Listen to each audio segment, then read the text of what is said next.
कैसे हो आप सब। आज फिर आ गए हैं हम एक वीडियो लेके, बहुत ही बढ़िया वीडियो लेके आए हैं। जैसा कि आप सबको पता ही है कि हम अभी तक सैनिक जो एडमिशन के लिए, सैनिक स्कूल में एडमिशन के लिए जो फॉर्म आया हुआ था, एप्लीकेशन फॉर्म, उसके बारे में फुल डिटेल हमने बताई आपको, डेट्स बताई, क्या क्या डेट है, वो सारी चीज़ हमने आपको क्लियर कराई है ना। आज हम बताने वाले उसके कुछ जो पेपर्स हमको मिले हैं उनको हम सॉल्व करवाने वाले हैं आपको। जो 2023 और 2022 का पेपर है उनको हम सॉल्व करवाने वाले हैं आपको। और आपको हमने पहले ही बताया था कि सबसे ज़्यादा वेटेज आपका मैथमेटिक्स का ही रहता है और हमारा सब्जेक्ट भी मैथमेटिक्स है, इसीलिए हम उसकी तैयारी बहुत बढ़िया से आपको कराएंगे। बाकी सब चीज़ बताएंगे, लेकिन आपको पहले मैथ के क्वेश्चन सॉल्व करवाएंगे जो कि 2022 और 23 के आए हुए थे, है ना। तो हमको पेपर मिल चुके हैं ऑलरेडी और डेली हमारे क्वेश्चन आएंगे और जितने मैक्सिमम हो जाएगा उतने क्वेश्चन सॉल्व। और है बिल्कुल छोटे छोटे, बस आपको समझने की देर है, कॉन्सेप्ट समझना होगा बस, और कुछ नहीं होगा, है ना। आप बहुत अच्छे से समझिएगा, मेरी तो शुभकामनाएं साथ में। और आप सबको पता ही है कि आज धनतेरस है, धनतेरस जो कि दिवाली के 2 दिन पहले होता है। आप सभी को बहुत बहुत शुभकामनाएं और दीपावली की अग्रिम शुभकामनाएं आप सभी को। और आप सभी बहुत बढ़िया से दिवाली मनाएं, है ना। पटाखों से थोड़ा सा बच कर रहे हैं, है ना। जलाना ठीक है बट थोड़ा सा बच कर रहे हैं, है ना। और धनतेरस में खूब सारी खरीदी करें जिससे धन के देवता की आपके ऊपर कृपा बनी रहे, है ना। स्टार्ट करते हैं हम आज की वीडियो। जैसे कि क्वेश्चन है हमारा, अब देखिए ये क्या है, द नॉर्मल बॉडी टेम्परेचर। हमको पता है कि नॉर्मल बॉडी टेम्परेचर क्या होता है। आपको normal body temperature is a human being is 37 degree. सबसे अच्छी बात पता है क्या है कि हम आपके लिए दोनों लैंग्वेज में लेके आए, मतलब हिंदी और इंग्लिश दोनों में क्वेश्चन लेके आए हैं आपके लिए, है ना। जो कि यदि कहीं बच्चों को कोई डाउट हो जाता है, कई बार होता है कि हिंदी का इंग्लिश समझ नहीं आता है, या हिंदी वाले को इंग्लिश समझ नहीं आता है, हिंदी वाले को इंग्लिश समझ नहीं, है ना, इंग्लिश वाले को हिंदी समझ नहीं है, तो तब क्या करते हैं बच्चे। तो उसके लिए हम आपको दोनों लैंग्वेज में लेके आए, पूरे क्वेश्चन सॉल्व करवाएंगे 22 और 23 के। आप एक एक क्वेश्चन मैच कर लीजिएगा, पूरे पूरे क्वेश्चन हम सॉल्व करवाएंगे, किस तरह से आपको सॉल्व करने थे, किस तरह से आंसर 100% मार्क्स आप ला सकते हैं, है ना। देखिए इसमें है क्या, उसने बोला हुआ ऑलरेडी कि ह्यूमन बीइंग 37 डिग्री सेल्सियस, मतलब 37 डिग्री सेल्सियस क्या है उसका होता है एक सामान्य तापमान जो इंसान का होता है, मानव का होता है, मनुष्य के शरीर का, वो 37 डिग्री से।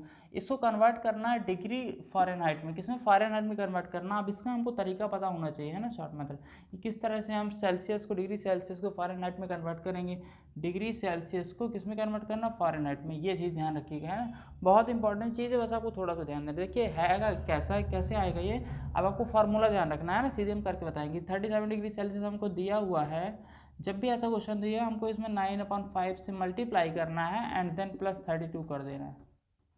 इसको सॉल्व कर देंगे आपको, आपका आ जाएगा फ़ारेनहाइट में। देखिए आप करते ही हम इसको, तो 5 से करेंगे तो 5 7 35 हो जाएगा और 5 चौको 20 हो जाएगा, मतलब 7.4 हो जाएगा। फिर 9 चौको 36 हो जाएगा, फिर 9 7 63, 3 66 हो जाएगा, 66.6 और 32 प्लस अलग से हो जाएगा। हम इसको यदि प्लस करते हैं तो 6.6 हमारा अलग हो जाएगा, 6 2 8 हो जाएगा और 6 3 9, कितना आ गया, 98.6 डिग्री फ़ारेनहाइट। समझ आया कि नहीं आया, ये है हमारा आंसर। और बहुत ही आसान प्रश्न है। हम क्या थर्मामीटर में अपना देखते भी हैं कि थर्मामीटर आपने देखा होगा, थर्मामीटर आपने देखा होगा, उसमें आपका एक रॉड रहती है, उसमें पूरा फ़ारेनहाइट में दिया हुआ रहता है ना। तो बहुत ही बढ़िया रहता है, उसमें से आप देख सकते हैं, उसमें आपको डिग्री सेल्सियस में नहीं दिया होता, उसमें आपको फ़ारेनहाइट में दिया होता है। डिग्री सेल्सियस में ज़्यादातर आपका तापमान जो टेम्परेचर बताता है, दिन का टेम्परेचर कुछ और होता है, जबकि आपको यदि फीवर का टेम्परेचर देखना तो फ़ारेनहाइट में ही दिखाएगा, है ना। इस चीज़ का ध्यान रखें कि ये आपका सिंपल फार्मूला है कि आपको जो भी सेल्सियस डिग्री दी हो सेल्सियस में, उससे आपको 9/5 से गुणा करके 32 में प्लस कर देना, आपका आंसर आ जाएगा। बहुत आसान प्रश्न, आपको कॉन्सेप्ट समझना है, इसीलिए हम आपके लिए ऑप्शन लेके नहीं आए कि आपको कॉन्सेप्ट समझाएंगे, क्वेश्चन बताएंगे। देखिए अगला क्वेश्चन है हमारा जो बहुत ही आसान प्रश्न है। देखिए difference between -50 degree Celsius and 72 degree Celsius दिया हुआ है, इनके बीच की डिफरेंस बताना। अब देखिए करते क्या है नॉर्मली बच्चे कि एक जो हमारा तरीका डिफरेंस मतलब माइनस समझते हैं, तो -50 और -17 कर देते हैं। जो इसका आंसर आएगा क्या आएगा, 7 5 12, है ना, 72 है सॉरी। तो क्या करेंगे, इसको कर देंगे तो -122 आ जाएगा। जबकि हमको बताने का थोड़ा सा ध्यान दें, यदि आंसर में उसने दे दिया कि -122 और +22, तो आप आंसर कौन सा देंगे, तो इसमें बच्चे कंफ्यूज हो जाएंगे। तो वही हम क्लियर कराना चाहते हैं इसमें कि जब डिफरेंस लिखा रहे, बीच का अंतर मतलब क्या है आपका, कि उनके बीच में कितने नंबर्स आ रहे हैं, ये आपको बताना है, ना कि ये बताना है कि वो माइनस का आ रहा है प्लस का आ रहा है। तो इनके बीच यदि अंतर देखेंगे तो अंतर हमारा वही आएगा, सीधे हम नंबर्स को करेंगे, है ना। तो मतलब -50 से आप नंबर लाइन यदि देखते हैं हम नॉर्मली, है ना, तो ये 0 आएगा, इधर माइनस का होगा और इधर आपका प्लस का 72 हो जाएगा। तो आप समझिए इधर 72 हो जाएगा आपका और इधर कितना हो जाएगा 50। तो इन दोनों को यदि प्लस कर देते हैं हम, 50 और 72, तो कितना डिफरेंस हो जाएगा इसका, 122 हो जाएगा। कितना हो जाएगा, 122। और यही हमारा आंसर हो जाएगा कि 122 अंतर होगा, ना कि हमारा प्लस और माइनस से मतलब है ना। इस चीज़ का आप ध्यान रखिए कि यदि वो डिफरेंस पूछ रहा मतलब उनके बीच के अंतर पूछ रहा, तो 72 इनके बीच में है और -50 से 0 तक में 50 संख्याएं होती हैं। इस तरीके से आप इस क्वेश्चन को कर सकते, बहुत ही आसान प्रश्न था। इसी तरीके से हम अगले क्वेश्चन कराएंगे आपको, और पूरी कोशिश रहेगी कॉन्सेप्ट समझ में। और कहीं भी आपको कोई भी डाउट लगता है तो जरूर बताइएगा, है ना। इसको आप नंबर लाइन से ज़्यादा इजीली समझ सकते हैं। नॉर्मली हम करने जाते हैं थोड़ा सा आपको समझने में दिक्कत होगी, लेकिन नंबर लाइन से आप आसानी से, आपको पता है कि लेफ्ट साइड हमारा क्या होता है, माइनस के नंबर्स होते हैं, राइट साइड आपका पॉजिटिव नंबर्स होते हैं, पॉजिटिव इंटीजर्स कहना चाहिए। तो इस तरह से आप दोनों क्वेश्चन को समझ सकते हैं बहुत आसानी से। अब हम बताने वाले हैं आपको अगले क्वेश्चन, जो कि बताएंगे किस तरीके से आप कम से कम समय क्वेश्चन को आप करेंगे और शॉर्ट से शॉर्ट मैथड से कर पाएंगे। स्टूडेंट्स, हम लेके आ गए हैं आपके लिए और 3 क्वेश्चन। बहुत ही बढ़िया क्वेश्चन है, आपको देखने में बहुत ही बढ़िया लगेंगे, और आप हो सके तो आपको सॉल्व करिएगा। हम आपको 5 सेकंड दे रहे हैं और आप देख लीजिए, यदि समझ में आ रहे हैं आपको तो ठीक है, नहीं हम इनको सॉल्व कराते हैं, है ना। ट्राई कीजिएगा आप भी। स्टार्ट करते हैं हम आज के क्वेश्चन, ये सॉल्व करा के बताएंगे किस तरीके से करेंगे। देखिए क्या है इसमें, बहुत ही आसान प्रश्न थे, कुछ भी नहीं था, है ना। ये जो नॉर्मली है ये 5th क्लास में पढ़ लेते हैं हम सब, जो है ना। इसमें क्या बोला, 18 किलोग्राम और 5 ग्राम को किलोग्राम में परिवर्तित करना, यही express 18 kg 5g s kg। बहुत आसान प्रश्न है, आपको कैसे कर देना, सिंपल कि 18 किलो हम जानते हैं, मतलब 18 kg में कितने ग्राम होंगे, ये हो जाएगा आपका कितना, 18,000 ग्राम हो जाएंगे, क्योंकि 1000 gram is equal to 1 kg होता है। ये हो गया तो 18,000, और 5 ग्राम मतलब 5 ग्राम हमारा आ जाएगा, तो इसको ऐड करेंगे, ग्राम में दिया है ये नोट, है ना। तो आ जाएगा 500 और 80। तो इसको जब हम चेंज करते हैं किस में, ये किस में आ गया हमारा, ग्राम में, है ना। इसको जब हम केजी में चेंज करेंगे तो क्या आ जाएगा हमारा, इसको हम 1000 से डिवाइड कर देंगे, है ना। तो क्या आ जाएगा हमारा, 3 डिजिट आगे आ जाएगा डेसिमल, तो आ जाएगा हमारा 18.005 kg। ये हमारा आंसर आ जाएगा। सिंपल, आपको कॉन्सेप्ट पता होना चाहिए किस तरीके से आप कॉन्सेप्ट करेंगे, तभी आप किसी तरीके से इस तरीके से क्वेश्चन आ जाएंगे नोट चेंज करने वाले, आप सेकंड्स में कर पाएंगे, है ना। बहुत ही महत्वपूर्ण क्वेश्चन था और अच्छे क्वेश्चन है ना, बस आपको यूनिट पता होनी चाहिए किस तरीके से आप चेंज करेंगे। देखिए अगला प्रश्न जो है आपका, कि which of the following in the correct representation for number 99, मतलब 99 को रोमन में हम किस तरह लिखेंगे, सिंपल ये पूछा उसने और कुछ नहीं था। आपको रोमन नंबर से पढ़ने होंगे, कम से कम आपको 500 तक तो पता ही होने चाहिए, आपको बनाते आने चाहिए, है ना। वो चीज़ भी हम आपको यदि चाहेंगे आप तो हम अपनी वीडियो एक लेके आएंगे रोमन नंबर्स के, आप किस तरह से बनाएंगे क्या करेंगे, है ना। देखिए तो 99 का हमको पता होना चाहिए कि 100 से कितना कम होता है, 1 कम होता है। और पहले हम यदि 90 का देखें तो 90 क्या बनता है हमारा, एक्स और सी क्या होता है, ये हमारा 90 का होता है ना। ये 90 हो गया, और हमको कितना चाहिए, 9 चाहिए। 9 के लिए हम क्या लिखते हैं, आई एक्स, तो इन दोनों को प्लस कर देंगे तो 99 हो जाएगा। बन के चला जाएगा हमारा एक्स सी आई एक्स, ये हो गया हमारा 99 का। बहुत आसान प्रश्न था, कुछ भी नहीं था इसमें, बस आपको पता होना चाहिए कॉन्सेप्ट कि आप किस तरीके से रोमन नंबर्स बनाएंगे। इसको हम, ये हमारा 90 होता है, ये हमारा 9 होता है, तो आसानी से आप इसको कर सकते थे। बहुत आसान प्रश्न, आप देख के इसका आंसर बता सकते थे, है ना। अब हम अगले क्वेश्चन में आ जाते हैं, बहुत ही आसान है ना, थोड़ा सा ध्यान देना, थोड़ा सा ट्रिकी है ना, दिमाग लगाने वाले क्वेश्चन। इसमें है क्या कि name the type of angle whose measures 29 degree Celsius more than the difference of 130 degree and 77, मतलब वह कोण कौन सा कोण है, न्यून कोण हो सकता है, अधिक कोण हो सकता है, समकोण हो सकता है, कोई भी कोण हो सकता है ना। 136 डिग्री 77 डिग्री के बीच में को, मतलब पहले क्या बोला कि जिसका माप 136 डिग्री 70 डिग्री के अंतर से, तो क्या करेंगे हम, 136 माइनस 77 करेंगे पहले, तो कितना आएगा, 16 माइनस 7 तो 9 आ जाएगा, 13 माइनस कितना आ जाएगा हमारा 8 तो आ जाएगा 5। अब इसमें हमको क्या बोला है, 29 अधिक, मतलब 29 हमको ऐड कर देना, तो कितना आ जाएगा, 9 दूनी 18 आ जाएगा, एक बचेगा हमारा 5 7 1 8, 88 डिग्री आ जाएगा हमारा आंसर। अब आपको पता होगा कि 88 डिग्री कौन सा होता है आपका, न्यून कोण, मतलब एक्यूट एंगल, कौन सा, एक्यूट एंगल आपका होगा आंसर। इसको हम हिंदी में बोलते हैं न्यून कोण, है जिसको भी नहीं पता हो, क्योंकि हमारा 90 डिग्री से यदि कम होगा तो कौन सा होता है, वो एक्यूट एंगल कहते हैं या न्यून कोण कहते हैं। और यदि इससे ज़्यादा हुआ, 90 हुआ तो समकोण होता है, और यदि 90 डिग्री से अधिक हुआ और 180 छोटा हुआ, ये भी आप चाहते हैं कि हम फुल कॉन्सेप्ट के साथ लेके आए तो कमेंट में आप जरूर बताइए। जो भी आप चाहते हैं एक बार कमेंट में बताइए, तभी हम आपके लिए लेके आ पाएंगे। अब हम बताने वाले आगे वाले क्वेश्चन जो कि बताएंगे, बहुत ही बढ़िया क्वेश्चन हम लेके आ रहे हैं ना, पूरे क्वेश्चन सॉल्व करवाएंगे आपको, बताएंगे किस लेवल के क्वेश्चन आए हैं अभी तक और किस लेवल के आ सकते हैं ना, वो सारे क्वेश्चन हम सॉल्व करवाएंगे। जैसे कि बार बार बोलते हैं सबसे ज़्यादा वेटेज होता है मैथ्स का, है ना, 50 मार्क्स के क्वेश्चन आते हैं ना, तो आपको इस चीज़ का ध्यान रखना, 50 क्वेश्चन रहते हैं और ईच क्वेश्चन सबसे ज़्यादा मतलब 3 मार्क्स का एक क्वेश्चन होता है, तो बहुत ही बढ़िया कॉन्सेप्ट रहता है। आप ध्यान दीजिएगा इसमें, यदि मैथ्स आपने कवर कर लिया तो आपको दूसरा सब्जेक्ट कोई प्रॉब्लम नहीं जाने वाले। अब हम बताने वाले आपको अगले क्वेश्चन जो कि बताएंगे किस तरीके से कम क्वेश्चन को आप करेंगे। स्टूडेंट तो और हम क्वेश्चन लेके आ गए हैं, बहुत ही बढ़िया प्रश्न है, थोड़ा सा आप ध्यान देंगे तो आसानी से समझ पाएंगे। एक हमारा एंगल पर आधारित क्वेश्चन है, दूसरा हमारा डेसिमल की प्लस माइनस पर आधारित क्वेश्चन है। बस आपको कॉन्सेप्ट समझना और कुछ नहीं करना, इसीलिए हम इनके ऑप्शंस नहीं लेके आ रहे हैं, सीधे आपको सॉल्व करवाने का प्रयास करें।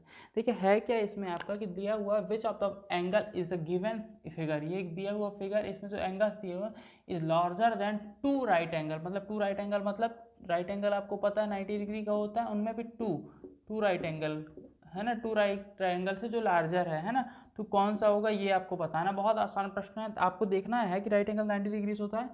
एक चीज़ आपको पता होना चाहिए, क्या पता होना चाहिए कि राइट एंगल हमारा एल शेप में बनता है। किस शेप में? एल शेप में बनता है, पूरा एग्जैक्ट एल शेप में। तो इससे यदि ज़्यादा है तभी वो इससे ज़्यादा हो पाएगा ना, यदि कम है तो भी नहीं हो पाएगा, है ना। तो या तो इस टाइप से होगा, ये हो जाएगा हमारा क्या, इससे छोटा हो जाएगा, तो ये तो हमारा हो नहीं सकता। और इसमें देखिए ये बी सी डी और ए हमारे छोटे हैं, जबकि एक ये बन रहा है कि एल से हमारा ऊपर बन रहा है। देखिए एल बन रहा है, ये हमारा एल हम मान लेते हो तो एल से ज़्यादा बन रहा है, मतलब टू राइट एंगल के इक्वल हो रहा है, मतलब है ना, समझिए इस चीज़ को कि राइट एंगल से ग्रेटर हो रहा है। क्वेश्चन अच्छे समझने लायक है, जैसे क्वेश्चन कंफ्यूजन वाले रहते हैं। नीचे दी गई आकृति में कौन से कोण दो समकोणों से बड़े हैं, है ना, दो समकोणों से बड़े हैं मतलब 180 से बड़ा है। तो एक यदि सीधी लाइन पे खींचो तो ये हमारा आ रहा है ना, सीधी लाइन मतलब इससे ही बड़ा आ रहा है, तो कौन सा होगा, हमारा एंगल सी होगा इसका आंसर, कोण सी इसका आंसर होगा। बहुत आसान प्रश्न, कुछ भी नहीं है, थोड़ा सा आप ध्यान देंगे तो आसानी से क्वेश्चन को कर पाएंगे। बट आपको समझने की बात है कि समझ आप कैसे पाते हैं, वो बहुत इंपॉर्टेंट चीज़ है। इस तरह के आप इस क्वेश्चन को कर सकते हैं। देखिए अगला क्वेश्चन क्या है, इसी तरह का हमने जैसे कि बताया, पहला क्वेश्चन हमारा एंगल पर डिपेंड है, दूसरा क्वेश्चन हमारा डेसिमल के प्लस माइनस पर संबंधित है। देखिए लिखा क्या है, अब बैलगाड़ी जो है वो ले जा रही है 230 kg बालू लेके जा रही है किसी जगह पे जहाँ पर काम लगा हुआ है, और उसमें से 4.65 kg क्या हो रहा है, 65 kg क्या हो रहा है, बालू जो है रास्ते में गिर जा रही है ना। तो बची हुई बालू कितनी रेत कंस्ट्रक्शन साइट में पहुंचेगी ये बताना आपको। बहुत आसान प्रश्न है। क्या करिए आप 230 में से माइनस कर दीजिए 4.65। आप दशमलव यदि नहीं जानते दशमलव घटाना तो इस तरह से किया जाता है ना, माइनस किस तरह किया जाता है, नंबरों को ध्यान में रखें, सबसे बड़ी चीज़ होती है कि नंबरों को सही से अरेंज करना। तो 4 क्या बोला 4.65, तो 4 हमारा जस्ट इसके रियल होल नंबर किस नीचे आएगा ना 65, और इसको भी हमको 0 बनाना होगा तभी हम इसको सॉल्व कर पाएंगे। 10 में से 5 जाएगा 5, और 10 में से 7 जाएगा 3 आ जाएगा, 10 में से 5 जाएगा तो 5 आ जाएगा हमारा, 3 में से 1 जाएगा तो 2 आ जाएगा, 225.35 इसका आंसर आ जाएगा। तब होगा ये आंसर हमारा। बहुत आसान प्रश्न था, बट आपको डेसिमल्स का क्या बनना चाहिए, आपको डेसिमल्स का आपको बनना चाहिए, जोड़ घटाना बनना चाहिए, तभी आप इस क्वेश्चन को कर पाएंगे। बाकी कुछ भी नहीं थे इस क्वेश्चन में, आप सेकंड्स में इसको समझ के आसानी से क्वेश्चन को कर सकते थे। अब हम बताने वाले हैं अगले क्वेश्चन जो कि बहुत ही बढ़िया क्वेश्चन है, आप देखिएगा उनको और समझिए, जहाँ नहीं समझ में कमेंट जरूर बताइएगा, हम वहाँ पर आपको फिर से समझाने का प्रयास करेंगे। हम लेके आने वाले हैं अगले क्वेश्चन। स्टूडेंट्स हम और 2 प्रश्न लेके आ गए हैं और बहुत ही बढ़िया प्रश्न है, आप थोड़ा सा ध्यान देंगे तो आसानी से समझ पाएंगे। थोड़ा सा कहना चाहिए फार्मूला बेस्ड क्वेश्चन है, थोड़ा सा दिमाग लगाने वाले क्वेश्चन है, लेकिन है 5th लेवल के, आपको कुछ भी ज़्यादा दिमाग नहीं लगाना। पहला क्वेश्चन आप देखिए क्या है इसमें कि अ train covers a distance of 1862 kilometre, मतलब एक डिस्टेंस गिवन है हमको, कितने 1862 किलोमीटर डिस्टेंस गिवन है, विद अ स्पीड भी गिवन है, स्पीड क्या दी हुई है 98 किलोमीटर पर आवर्स, 98 किलोमीटर पर आवर्स, ठीक है, ये दिया हुआ। Compute the time taken by the train. अब क्या निकालना हमको, टाइम फाइंड करना है। क्या फाइंड करना है, टाइम। बहुत आसान प्रश्न है, आपको फार्मूला क्या होता है आप ध्यान दीजिएगा कि time is equal to distance upon speed, ये होता है फार्मूला, आपको पता होना चाहिए, या हम हिंदी में लिख दें तो समय बराबर दूरी बटे चाल, ये होता है फार्मूला। तो आप देखिए इसमें दूरी कितनी दी हुई, डिस्टेंस 1862 1862 दिया हुआ है, और ये चाल कितनी दी है 98, इसको भाग कर देंगे आप तो 98 का आएगा 117 बार, 17 घंटे, हिंदी में लिखते हैं 17 आवर्स, है ना, करेंगे तो 98 का 98 आ जाएगा, फिर 98 का 7 बार जाएगा तो पूरा पूरा हमारा 17 घंटे आंसर आ जाएगा। बहुत आसान प्रश्न है, इसी को हम आवर में भी लिख सकते हैं ना, जो होगा आंसर। इंग्लिश मीडियम वाले आवर लिखेंगे और ये घंटे लिखेंगे। बहुत ही आसान प्रश्न है, कुछ भी नहीं थे इस प्रश्न में, बस आपको ये फार्मूला पता होना चाहिए कि दूरी बराबर समय बराबर दूरी बटे चाल होता है, टाइम बराबर डिस्टेंस अपॉन स्पीड होता है। ये आपको पता है तो आसानी से आप क्वेश्चन को कर पाएंगे। ठीक है क्या? अब अगला क्वेश्चन देखिए, बहुत ही आसान प्रश्न है, थोड़ा सा आपको ध्यान देना, समझ पाएंगे। क्या है? Subtract 28,576 from the sum of the least and the greatest 5 digit number from the using digit। In digits को, इन नंबर्स को यूज़ करके हमको 5 लीस्ट डिजिट बनानी है और 5 ग्रेटेस्ट डिजिट का नंबर बनाना है ना, और उसको सम करके इसको माइनस करना। बहुत आसान प्रश्न है। देखिए आपको ये नंबर दिया है 30581। आप जब इसका ग्रेटेस्ट नंबर बनाते हैं तो ग्रेटेस्ट नंबर क्या बनेगा? इसका सबसे बड़ा नंबर आगे आएगा, उसके बाद उससे छोटा होगा, फिर उसके बाद उससे छोटा होगा, फिर उसके बाद उससे छोटा, ये बन गया हमारा 5 डिजिट नंबर। इसके बाद क्या स्मॉलेस्ट क्या बनता है? जीरो तो हमारा फर्स्ट में आता नहीं, तो हमारा हो जाएगा 1, उसके बाद 0, अब उसके बाद सबसे छोटा नंबर, फिर 5, फिर 8, ऐसा बन जाएगा। हमारा आएगा 8 6 6 5 9, ये आ गया हमारा। अभी क्या बोल रहा है कि उसमें से इतना सब्सट्रैक्ट करना था, मतलब 28,576 क्या करना है, उसमें से घटाना है। आंसर क्या आ जाएगा? 8 में से 6 जाएगा 2, 9, 16 में से 9 जाएगा, 16 में से 7 जाएगा, 9 आ जाएगा है ना। 16 माइनस 7 9 आ जाएगा, 6 माइनस 8 0 हो जाएगा, फिर 5 माइनस 7 हो जाएगा, और ये हो जाएगा 9 माइनस 6 हो जाएगा। क्या आ गया आंसर में? 66,092, ये आ गया हमारा आंसर। कुछ भी नहीं था इस प्रश्न में, बस आपको कॉन्सेप्ट पता होना चाहिए कि आप कैसे स्मॉलेस्ट और ग्रेटेस्ट नंबर फॉर्म करेंगे नंबर्स का यूज़ करके, है ना। ये आपको कॉन्सेप्ट यदि पता है, आसानी से किसी भी क्वेश्चन को आप सॉल्व कर सकते हैं। अब हम लाने वाले आपके अंतिम प्रश्न आज की वीडियो को। हम डेली आपको 10 प्रश्न ही कराएंगे, पूरी हमारी कोशिश रहेगी कि बहुत ही महत्वपूर्ण प्रश्न कराएं और टॉपिक के बेसिस पे समझाएं, है ना। तो चैनल पर बने रहिएगा, चैनल को सब्सक्राइब जरूर कर लीजिएगा। हम बताने वाले आज की वीडियो का लास्ट क्वेश्चन। स्टूडेंट्स, ये आज की वीडियो का हमारा अंतिम प्रश्न है, बहुत ही बढ़िया प्रश्न है, और मत कहना चाहिए कि आज की पूरी वीडियो का बहुत महत्वपूर्ण प्रश्न है। आपको कॉन्सेप्ट बेसिस क्वेश्चन है, आपको कॉन्सेप्ट यदि पता है तो आसानी से कर पाएंगे। देखिए है क्या इसमें, बोल रहा है an angle is the 3 times of the half of the right angle. Right angle का हाफ का 3 टाइम्स है। फाइंड सप्लीमेंट, मतलब सप्लीमेंट एंगल हमको फाइंड करना, मीन्स क्या फाइंड करना है? सप्लीमेंट, और हिंदी में बोलते हैं संपूरक कोण। क्या बोलते हैं? संपूरक कोण। आपको पता होना चाहिए संपूरक और पूरक कोण का क्या कॉन्सेप्ट होता है, जिसको कॉम्प्लीमेंट बोलते हैं ना, इसको बोलते हैं हिंदी में पूरक, है ना। ये जो कोण होता है 180 डिग्री का होता है, दोनों कोणों को मिला के ये होता है 90 डिग्री का, है ना। इस चीज़ का आपको ध्यान रखना। तो आप समझिए इसका कॉन्सेप्ट कि पहले क्वेश्चन समझिए कि an angle is the 3 times of the half of the right angle. मतलब राइट एंगल कितने डिग्री का होगा? 90 डिग्री का, ये भी आपको पता है राइट एंगल, है ना, राइट एंगल, ठीक है। इसका हाफ बोल रहा हूँ, मतलब 2 से डिवाइड करेंगे तो आएगा 45। अब क्या बोल रहा है? 3 टाइम्स, तो इसको 3 टाइम्स करेंगे कितना आएगा? 3 5 से 15 आ जाएगा, 40 से 12 और 1 13, कितना? 135 डिग्री आ गया। अब बोल क्या रहा है इसका संपूरक कोण क्या होगा? तो संपूरक कोण कितना होता है? 180 डिग्री। तो क्या हो जाएगा? 180 माइनस 135, मतलब 180 माइनस 135, इसको माइनस करेंगे, 10 माइनस 5 5 आएगा, फिर 8 माइनस 4 तो 4 आ जाएगा, 1 माइनस 5 0, 45 डिग्री आपको सप्लीमेंट्री एंगल हो गया, जो कि संपूरक कोण हिंदी में बोलते हैं। ये आपको बहुत आसान प्रश्न था, आसानी से आप कर सकते थे। ये आपका सप्लीमेंट्री एंगल रखा हमने, और बाकी ये रख दिया। बहुत आसान प्रश्न, थोड़ा सा आपको ध्यान देना, आसानी से क्वेश्चन को आप कर सकते थे।